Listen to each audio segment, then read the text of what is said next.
Welcome to Health Matters. I'm Anna Marie Sinatra from Sinatra Solutions and your host. And let me tell you, I have some amazing information for you. You know, I am passionate about getting you the information, educating you on a variety of different subjects. And today, I am at the Lakeside Memorial Funeral Home. But before you go funeral home, why would I want to watch a program about funeral home? Well, let me tell you, because this information is so pertinent to you and to your families. Not only are we going to talk about pre-planning and how important that is in ways that you can't even imagine, we're going to talk about that hard-earned money that you've been working for all your life, your home that is already paid for, that you're hoping to leave to your children, and a variety of other topics as well, and how you can secure that, how you can pre-plan, all the different ways that are available that the owner is going to share with us today, even about Medicaid, all kinds of things. So be sure to have those pens and papers ready. And don't forget too, if you miss this on Time Warner, you can watch it again because I upload these shows to YouTube and then share them all over social media. So stay tuned. Here's a word from our sponsors, and I'll be back with the owner of the Lakeside Memorial Funeral Home. Dent Neurologic Institute is proud to support Health Matters. Dent Neurologic Institute offers neurologic education, state-of-the-art diagnostics, and cutting-edge clinical research. If you or someone you know is looking for more information, visit our website at dentinstitute.com. I'm Dr. John Ziliaks. I'm a chiropractor and New York State board-certified nutritionist and dietitian who's happy to sponsor Health Matters. Together, we are informing the people of Western New York on how to improve their life both physically, nutritionally, and emotionally. Don't spend the last years of your life in a disability zone. Wellness is your best health insurance. Hi, I'm Kim. I'm Mitch from Pure Life Energy Saunas. And together we are proud sponsors of Health Matters, a program that educates the community on how to be healthy, mind, body, and spirit. So follow us because your health matters. Charles, it is so nice to be here with you at the Lakeside Memorial Funeral Home. What I want you guys to know is that our dads were really good friends. So I kind of feel like I know you, and we sort of do know each other from the community. And just like I love telling stories about my family and my dad, you have this beautiful story about your family and how your dad started this. Oh, it's a great story. My father and my mother, we used to have a restaurant in town, and we lived upstairs from the restaurant. And my mother sent my father to go get milk from the milk machine because it was cheaper to get the milk at the milk machine than at the grocery store. So when my father went to get the milk at the machine, he stopped at my uncle's restaurant first.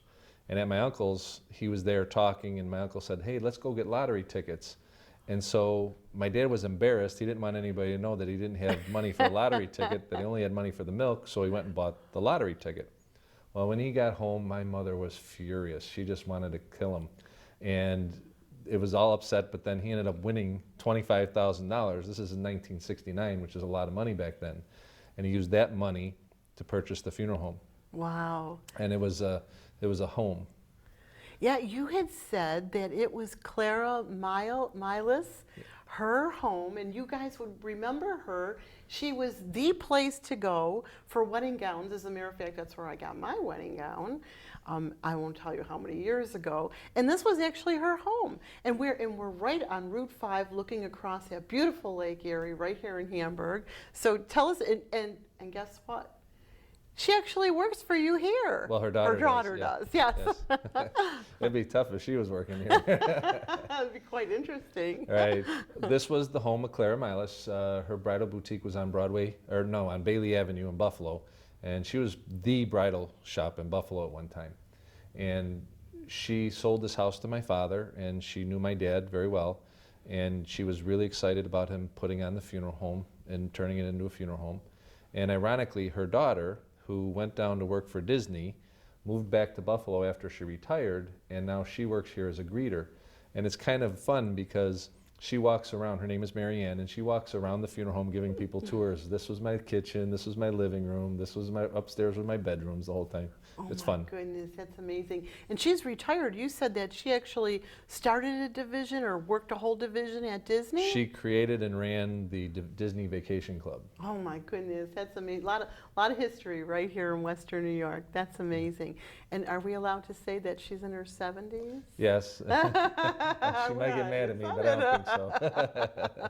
Well, we certainly dated her with her mom's bridal salon. Right. Yeah, I remember that. I remember that.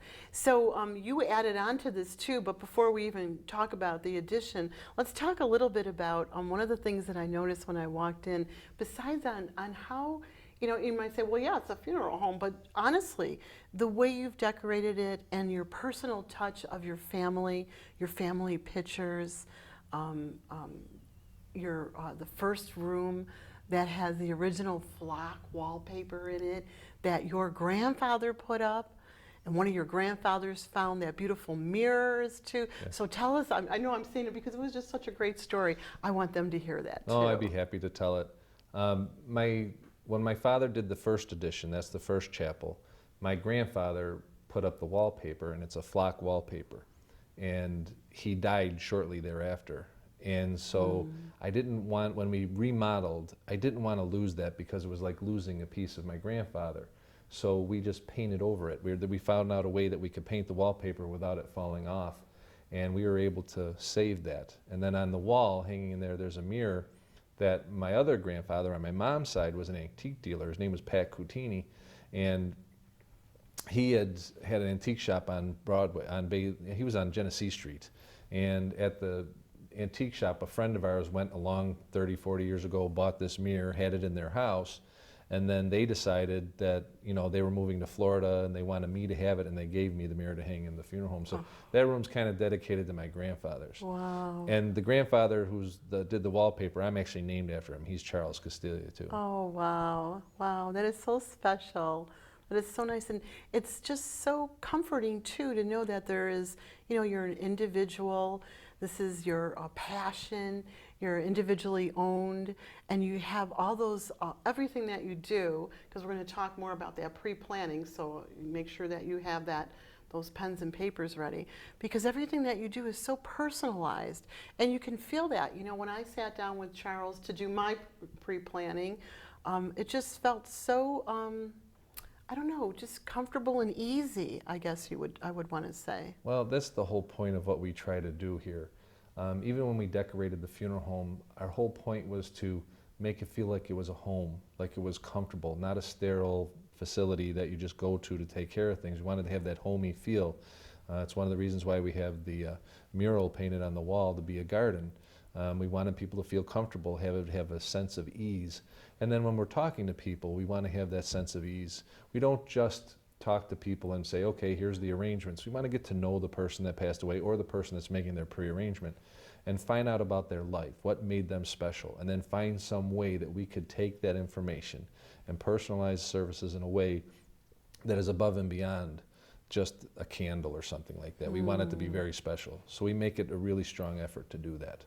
And I understand that you also do the services too, that if they don't have a priest or a rabbi or whomever, if they're not religious, that you actually can facilitate the service right here as well. Well, that's one of the things we found. A lot of people, whether they just have distanced themselves from a church or they just don't have a relationship that they once used to have, that they come to us to find a way to provide the services. So one of the things that I did was I went and got certified as a funeral celebrant so that we can do that for them. That's beautiful. And I love the baby grand piano in your other room. Now tell us a little bit about, because you expanded on the property. Yes. This is what you did in 2000? Yes.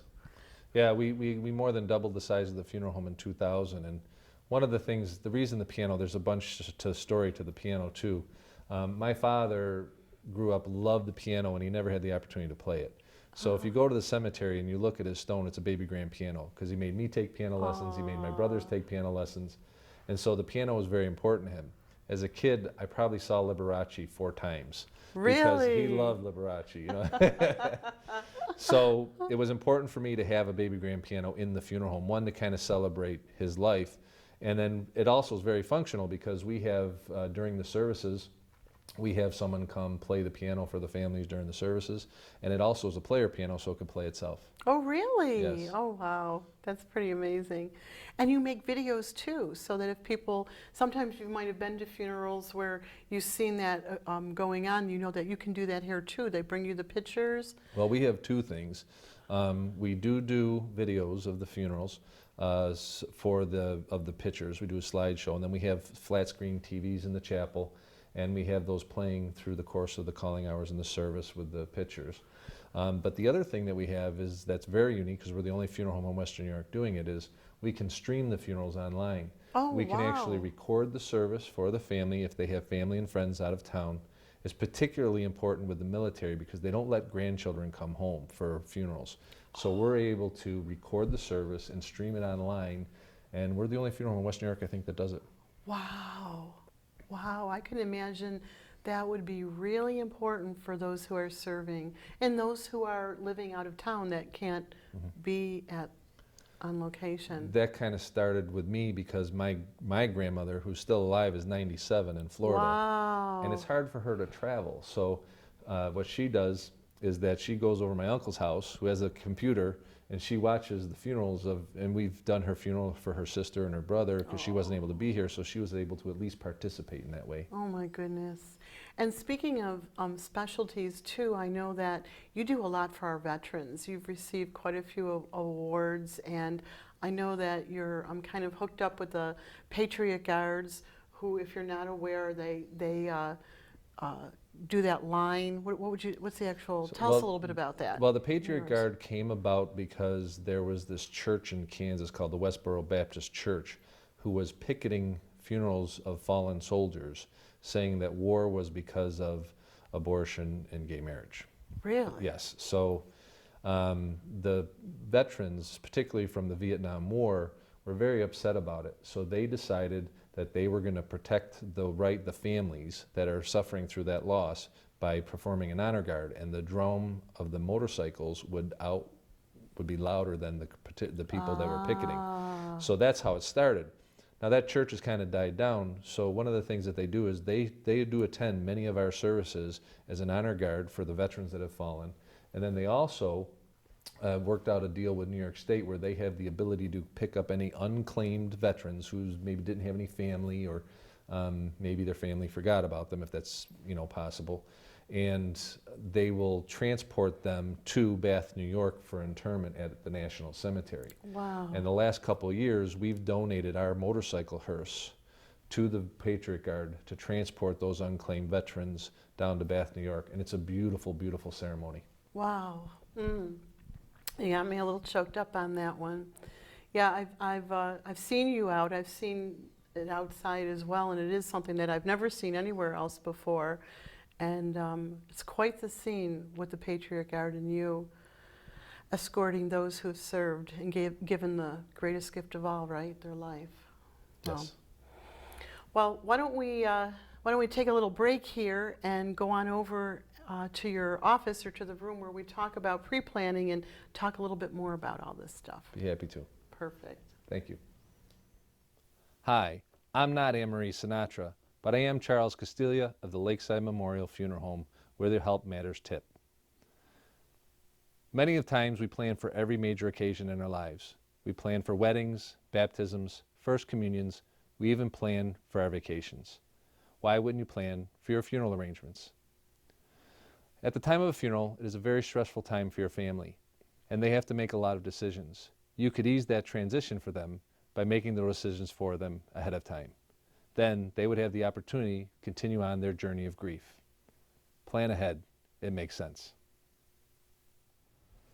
You know, I am so grateful that I came in and spoke with Charles, because I learned so much. The educational process that I got is just unbelievable. There is just so much. You will have no idea. So I hope that you have your pen and your paper ready because you are about to get educated.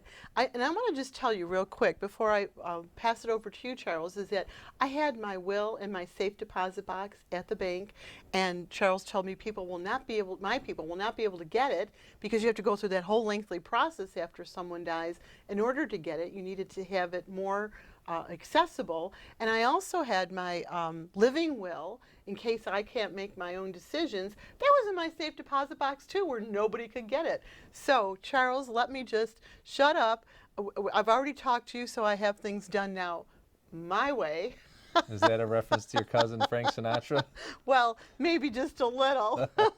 But I'm also very glad that my family doesn't have to worry about anything because we've got it all scoped out. So thank you so much. Now let's help them. You know, the funeral prearrangement is the main part, is getting the initial information about your wishes. So people would give us their life story so we know how to personalize the arrangements. They would give us the statistical information that's required for a death certificate. They also can bring in their discharge papers if they're a veteran, so we have those on file. We can scan their photograph if they want to have that in as part of the arrangements, because we use that for our website and for prayer cards and register books and things like that, and also for the hairdresser and stuff to see how women wear their hair, their makeup. And it's good to have all those things done ahead of time so that your family doesn't have to go searching through your house to find all that information at the moment when they're trying to deal with the grief of your loss. So you make things a lot easier for them. Also, you allow them to know your wishes. Many times families come in here and they're like, I think my dad would want this. Oh, and one would say, no, I heard Dad say he wanted to be cremated. And another one said, no, I thought he wanted to be buried. And nobody knows for sure. You can take that out of the equation and really make it easy for your family to know exactly what your wishes are. Very important thing. You could also pick out a casket if you were going to be wanted a casket. You could decide if you wanted to be cremated, if you wanted to be buried, if you wanted to be entombed in a mausoleum, if you wanted to have a visitation with the body present, have a visitation with the cremated remains present, go There's to a so church. many Oh, there's options. hundreds and hundreds of options that a family can have to choose from, and you make it a lot easier for them. I think the average number of decisions that have to be made during an arrangement is about 150. Oh my goodness. So you would make it a lot easier for your family members if you made those decisions ahead of time. Because we're in no shape don't I know, having been through this a few times with family members, we're in no shape to make those decisions. And then when we're forced to make those decisions, I know there's some decisions that I didn't make that were the best. Well, you know, and you talked about it earlier, some of the mistakes that people make is they go, well, I have my wishes outlined in my will. Well, the will's not read until after the estate is probated, which could be Right. months or even a year later. So you want to have your funeral prearrangements done, have it on file at the funeral home, have it a copy with your family, maybe a copy with your attorney if you wanted to have it with him as well, or her, and have different people have a copy of it so that the wishes are readily available. And by having everything down in writing, you actually make things a lot easier. But there's more to the funeral arrangement than just making the funeral selections. Yes. There's so much information that we have available to us that people don't know about.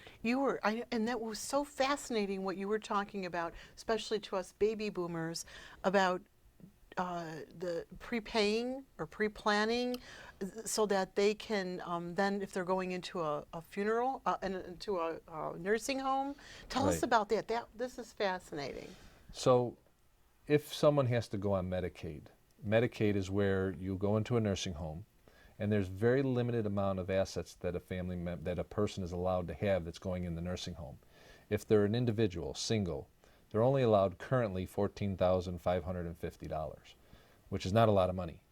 And all of their assets count towards that. If there's a life insurance policy, the cash value of that counts towards it. If there's bank accounts, CDs, pensions, anything, the property, your house. Many people have bought in their house and paid it off, and now it's a liability because they have to go into a nursing home. So some of the things that I recommend to people is that when you do your prearrangement for someone going to a nursing home, is that it's made a Medicaid account, which is irrevocable, which means they set it aside and nobody could take it away, and it's protected asset and it's not counted towards your individual assets, Ah. which is a good thing. if the couple's married, you could have both the husband and the wife prearrange their funerals, set the money aside, and those are protected assets and they don't count towards your other assets. Also, if both parents or just an individual who's single is going into a nursing home, what a lot of people don't realize is that you could also prepay not only the person going into the nursing home, but you could also prepay their children and their children's spouses, which is a wonderful way to take the money and set it aside as opposed to letting it go to a nursing home. And then after the money runs out, then the government kicks in and pays. Well, why not reduce those assets by taking care of your family? So not only are you taking care of yourself, you're taking care of your children and their spouses. Wow. Who would have ever known that? I had no idea. Had no idea. And there's some other areas too that you wanted to talk about. Well, so one of the things I taught the families about quite a bit is something called a life estate. And also, when Medicaid comes in, they go back 5 years. So they have a look back, it's called, and they can go back 5 years. And any transaction that took place in those 5 years, the state can reverse. So you want to plan ahead before you go into a nursing home. You don't want to just do this at the time of the arrangements when you're going in a nursing home. You want to plan ahead of time. And there's things you can do to reduce your assets. Now, I'm not an attorney, so this is just a good advice, and it's giving you a direction to go to talk to your attorney and your accountant about. But there's something called a life estate, E-S-T-A-T-E, life estate. By doing that, you're taking the house and you're transferring it over to a family member or whoever you want it to go to. But there's a deed restriction that you could live there for as long as you want or as long as you're physically able. When you do that, you still maintain your star exemption on the taxes, and if you're a veteran, you still maintain your veteran's tax exemption. There's also some tax benefits. If you just give your house to your children, their basis in the house will be whatever you paid for it. So say, for argument's sake, the house is worth $90,000 more now than what you paid for it. If you just give it to your children and you don't have this exemption, this life estate attachment on it, when they go to sell it, they have to pay capital gains on that $90,000, which would be almost a third, $30,000. If you do the life estate, they do what's called a stepped up basis, which means the value of the house that they receive it is the value of the house at the time of your death. So at that point, there's no capital gains taxes. So there's tax benefits as well. Do you know how huge that is? Have you any idea how huge that is? That's incredible. Well, you can save, you can protect your assets. I mean, my grandparents, they worked hard. And the thing that they had left the most was their house. And that's what I see with a lot of the older families, that they've worked hard, they have a little bit of money set aside, and they're proud that their house is paid off. And then the very next thing they do if they go in a nursing home is they have to sell it, and all that money has to be used to pay for the nursing home. But you can protect those assets, has to be 5 years. Wow. So if you do it right before you're going in, then they can go not back protected. in. Wow. Even if it's 2 years before they go in a nursing home, they can reverse the transaction and force you to sell the house and use the money. The drawback with the life estate is that if you did decide to sell the house, say you weren't sick and in a nursing home, but you wanted to sell the house and move, well, technically the house is whoever you left it to, so the money would be technically theirs. So that's the only drawback to it. But most people in this circumstances, that's not the issue. Right, right. Wow, I wonder if you all knew this out there, because I certainly didn't know it, and it's extremely valuable information. Well, the other thing I tell people is not only that, make sure you have an updated will. You always want to have your will current and up to date. A lot of times when a spouse passes away, the family just leave the same will out there, and that's perfectly fine, but it creates some issues. You need to, I would say, clean it up and have whoever the new person is on the will, have that all taken care of, who the beneficiaries are going to be. Same thing with life insurance. A lot of times what people don't realize is, say a spouse is the beneficiary of a life insurance policy, and when that spouse passes away, the children are alternate members of the insurance policy, which is fine. So when the children go to cash in the policy on the surviving parent that did pass away, what they would have to do is they would have to wait for the insurance company to verify that the beneficiary passed away, either through a death certificate. There's more paperwork they have to run around and get. Don't I know? So when a spouse passes away who is the beneficiary, go ahead and change that paperwork as soon as possible so that that's an easier transition for your children or your family members who are the other beneficiaries. Wow. Wow. Well, let's talk about prearrangement. If it's not a Medicaid situation. Okay. So you're allowed to prepay the funeral, and it collects interest, and most funeral homes will use the interest to cover any increased expenses. That's what we call a price guaranteed contract. Some funeral homes don't do it that way. Most funeral homes do. You're allowed, what happens is the money placed in an account in your name under your Social Security number. You do have to file taxes on the interest because it's your money. It's never the funeral home's money until someone passes away and we provide a death certificate to prove that they passed away, and then the money transfers over to us. So it's always your money. And you always can cancel it at any time and get all of the money back and all of the interest. So it's it's the best laws in the country, believe it or not, in New York State when it comes to protecting someone when prearranges a funeral. AARP has told people it's not worth it to prearrange your funeral except in New York State, because New York State's the only state that really protects you with consumer-friendly laws. Well, again, I'm really glad that I got mine all done. I think we still have just a couple more loose ends to tie up. And I think I need to get you a few more pictures. And I think I'm going to have Cardinal make a little video of all my Health Matters tips. And I might include you on that one, too. You did a good job on that. Thank you. I appreciate it. So anything you want to say, take this last minute or two, and anything that you want to say to people who are watching. You gave them a lot of information. Let me remind you too that you can rewatch these programs on YouTube, and I share them all over social media so that you can write this information down, because it's a heck of a lot of information. The thing that most people say to me when they come in or when they're in a crisis, I've had families come in who did not take the time to come and meet with us to get all this information. There's so much more information that we couldn't cover in the time that we've had together. And they would sit here crying saying, I wish I knew that. This could be so much easier for your survivors that if you come in, learn all the facts that you need to learn, make all the decisions, let your wishes be known, and then share them with your family. And you will make their lives so much easier. So much easier. You know, Charles, I have to tell you that when I was talking to a few people about pre-planning my own, as well as then telling them about this program, every person said, either they said, oh my goodness, we did that, and it was such a help, you cannot believe it, everything just went so smoothly, and then there were the people who said, oh my goodness, how horrible it was, how so many things went wrong, and nobody knew the same thing you said, family members fighting over what the wishes are. So you heard it today, folks, and thank you, Charles, for sharing all this information today. We really appreciate it. You heard it. You've got the information, and what do I always tell you? That information is only powerful when you act on it. So don't put off, how's that old saying go? Don't put off for tomorrow what you can do today. You know, forget about feeling emotional about it. This is something that we all have to deal with.